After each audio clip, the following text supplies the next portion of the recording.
some rumblings as of late about San Francisco quarterback Trey Lance.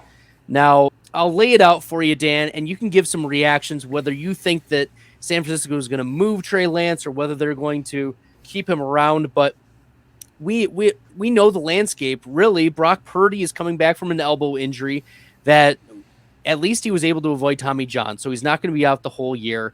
If he is on track, he could start week 1, but probably not. That would leave Trey Lance to compete with Sam Darnold for this starting job week 1.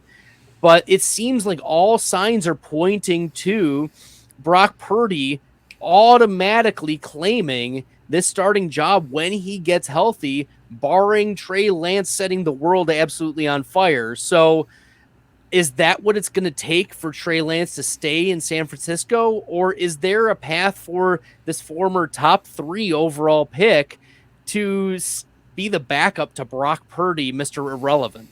I think in a way that if Trey Lance ends up being the backup to Brock Purdy, or God forbid, Sam Darnold.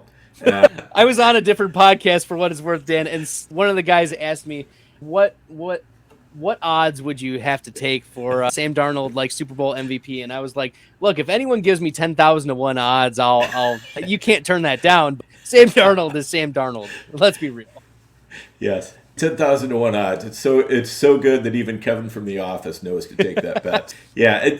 The thing is San Francisco, they're kind of doing things that you would expect. With Trey Lance, it's clear that they've got some real concerns about him off the field, about how he's going. I don't know if it's about how he's going about his rehab, but certainly it's about how he's preparing for games and things like that. You can just tell from the way that they talk about him and everything else that there's something going on underneath the surface that isn't related to his physical tools.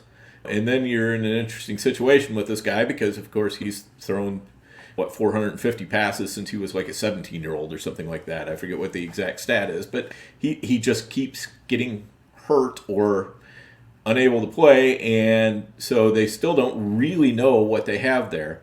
And with Brock Purdy, they have no idea if Brock Purdy can make it back. They're assuming everything's going to go fine. It looks like it is, but is he going to be back week 1? We don't know. But I think there's still a chance that with a repair like that it just won't work, and he just doesn't have it on his fastball anymore. It's more likely to actually help his fastball, is what they say. But if the repair is a failure, then it's and there's a non-zero chance of that. They could be looking at a 0 there. So if they're looking at a 0 with Lance, they're looking at a 0 with Purdy. All of a sudden, there's Sam Darnold. So we've got a really interesting situation. You can really pick your fighter here and come up with some good reasons to believe you've got the right one. Choose your character. Yes.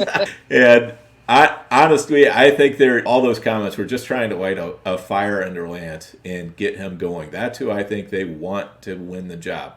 I don't think you want your last pick of the 7th round quarterback who is smart and clearly can perform in this offense, but that doesn't unlock the ceiling that Trey Lance could unlock. And I think they want to see if they can get that ceiling unlocked. So I'm not really expecting him to get traded. I know there's all sorts of rumors about you could get traded to Houston or whatever. I guess if somebody puts together a good enough package, San Francisco might consider it. That might be one of the reasons why they got Sam Darnold in there, but I don't know. I think if you're trying to bet on the highest possible outcome of quarterback there, you're going to bet on Trey Lance. If you're just trying to bet on the one who's most likely to play the most games, it might be Brock Purdy. Yeah, and maybe this is a classic Shanahan doghouse scenario where we've seen time and again these doghouse. Who was it? Dante Pettis was the original dog. Okay. And we're not talking DAWG. We're talking like in the doghouse and you have to sleep in your own crap thing.